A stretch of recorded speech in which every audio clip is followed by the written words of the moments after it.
Well, we come up to PokerStars Headquarters, and with me is Eric, who we talk to from time to time. We couldn't make your opening of your new venture the other day, but I did want to catch up with you because, first of all, it seemed very exciting when I saw the press release. 100 new vacancies you're coming up with. That's 100 new jobs that you're actually looking for at the moment for PokerStars. For PokerStars on the Isle of Man. On the Isle of Man. Yes. So these are 100 jobs actually here. Yeah, we've continued to grow. We're now, we started out in 2005 with 5 people here up in Onken, and we've grown now to, latest count is about 396. And we have a little over 100 open roles that we're looking to fill here on the Isle of Man. We have a couple hundred open throughout the company. We've got 2,000 people around the world now. So as I say, almost 400 based here. We have over 100 open head count that we're looking for. That's largely based upon our growth of the past couple of years. We've done quite well. Last year, 2016, was a record year for revenues for us. A lot of that is being driven by our expansion. We're known as PokerStars for good reason. We are the dominant player in online poker around the world. But in the past couple of years, we've expanded into online casino and online sports betting. Did I read right? It's about 27% now is outside your, what was the core business now? Something like that? That's right. It's actually, yeah, that's about right. Yeah. We're just under 70% now of the revenue. That's quite big, to that movement in a business like this. It is, yeah. Our online casino, for example, which we launched just about 3 years ago now, we've done absolutely no external marketing. We have simply looked at our existing customer base, who we knew were playing online casino somewhere else, and we've been offering them the product, what we call cross-selling. And as a result of that, again, no external marketing, just dealing with our existing customer base, we're now the largest online casino based upon traffic in the world among our publicly listed competitors. So, there's still obviously room for growth there because we've only been dealing with our existing customers while building the casino into, what we would consider a competitive offering, which now we're very close to. I think we've always had chats about regulations and how the impact that has been. I mean, when you started this, it was a different world. I mean, now you're going through a lot more hoops.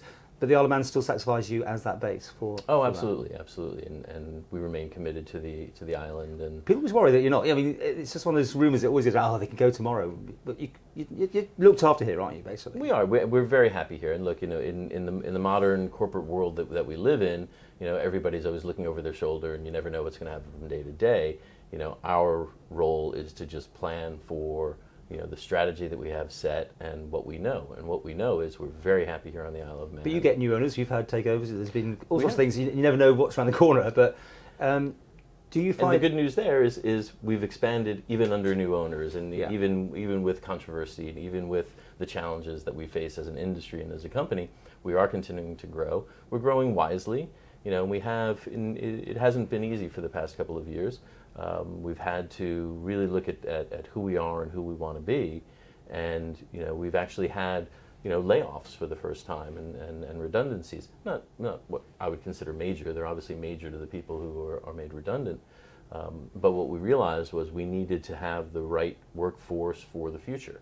So that unfortunately sometimes means you have to change the mix of people that you have, which we've done successfully, and we're not just poised for growth, we are growing, and as a result of that, bringing in new kinds of people, bringing in with different expertise and different experience, many of which we're hoping to find here on the island.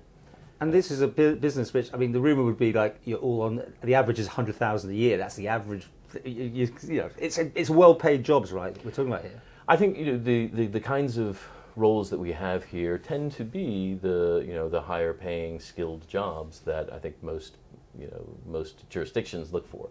So we're very happy to be we consider to be a very good employer. We're always looking to be better and do things better, and yes, pay is important, we understand that, but so is lifestyle, and so is the environment that you create.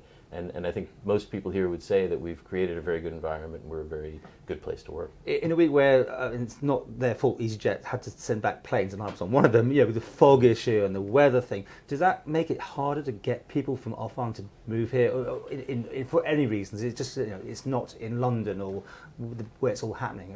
There are a lot of challenges that the island faces, that we face, and all employers here who are growing and who are looking for talent, and particularly looking for experienced talent in a very, call it a niche market. You know, it's not easy to recruit people here. Some of it is the travel.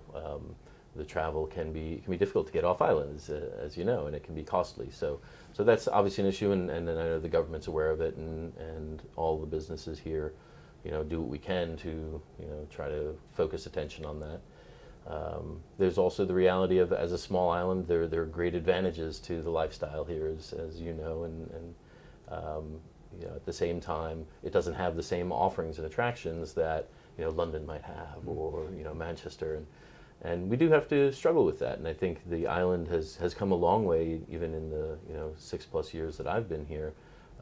But the type of people that we're recruiting are generally the younger, you know, tech savvy and tech industry kind of people who have, you know, lots of opportunities in lots of places. So, you know, I'm really happy to see what the island has been able to do in terms of restaurants and entertainment, and creating more of an infrastructure that is suited for the type of employee that we're looking to hire, either here or bringing over. Walking around here, I think the average age is about 20 to me. Just, I mean, these are young go-getters, aren't they? Is that right? We do. We've got a lot of millennials here, and frankly, that's part of our target audience as well. So it is important. I would love to see more investment, and we're looking to, you know, we sponsor many things on the island. Well, I was going to come to that, because most people's interaction with your company is sending a letter in, and I know you've got a department that deals with that, the Helping Hands, isn't it? And that sort of thing. Yes. You know, request, can you sponsor this, sponsor that? That's probably most people's only interaction with PokerStars, and you do a fair bit of it.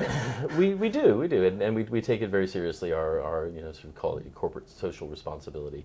You know, we have become, I think, an important part of the community here, and that's for good reason. We are a major employer, and we're happy to be a major employer. Being a major employer means that you've got a workforce that lives here, and it's their community. How big are you now in the sense of island-wise? You'll know roughly where you are. Are you the biggest on the island, or up there? I don't believe we are. But you're one of the biggest, right? I believe we're among the biggest. So I don't know what the figures are out there, but at 400, I think. And in GDP terms, the actual sector you're in has come from nothing to being huge.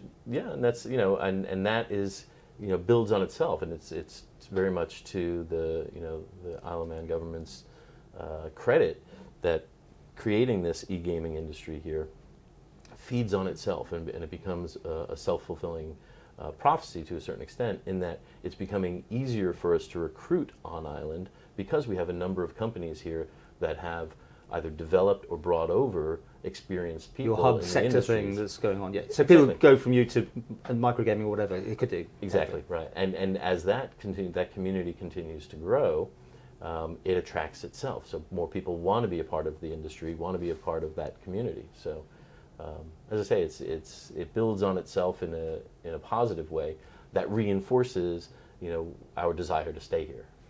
So 100-odd new jobs here. Do the Manx get preference, or is it? I mean, if they could, because the work permit's nothing else, I suppose. But you're not affected much by work permits anymore, are you? Really? Well, we do, and again, the government has been, you know, to flexible. Our eyes wise in understanding that in order for us to continue to grow here, we need to bring expertise over that doesn't exist here. So I think we've done a very good job and been very responsible about hiring Manx workers, giving them opportunities within the company. Now that we've been here for, you know, 12 years. We have a good number of people who have risen in the organization, or whether they've risen or simply developed new skills and new talents in an industry that continues to grow. So, you know, as have, you know, some of our competitors and colleagues within the industry. So there is a growing pool of talent here within the e-gaming space that maybe never would have thought they'd be in the e-gaming space. By the same token, there is expertise that we need to bring onto the island, and I think that's another evolution that the government and others have realized here, is that bringing people to the island is very much to the island's benefit. And your top man lives here now, doesn't he? He does, yes. Our CEO is Rafi Ashkenazi, and Rafi has been here for many years, and was at Playtech before joining us. And he is now CEO of PokerStars, but also CEO of our publicly traded corporate entity. which is Amaya, but we're changing our name to the Stars Group. Right. And that'll be effective later this summer. So, a good news story. No downsides, besides the travel and things we said. But yeah, no, it's we always have to stay competitive, and you never want to get complacent. And we are continuing to grow. We will continue to seek areas to grow. So yeah, it is. Things are very positive for us, and we're working hard and bringing on more and more people who continue to work hard and keep that work ethic and innovation and wanting to be the best. And that's I hope we can bring that not only to the industry, to our company, but to the island.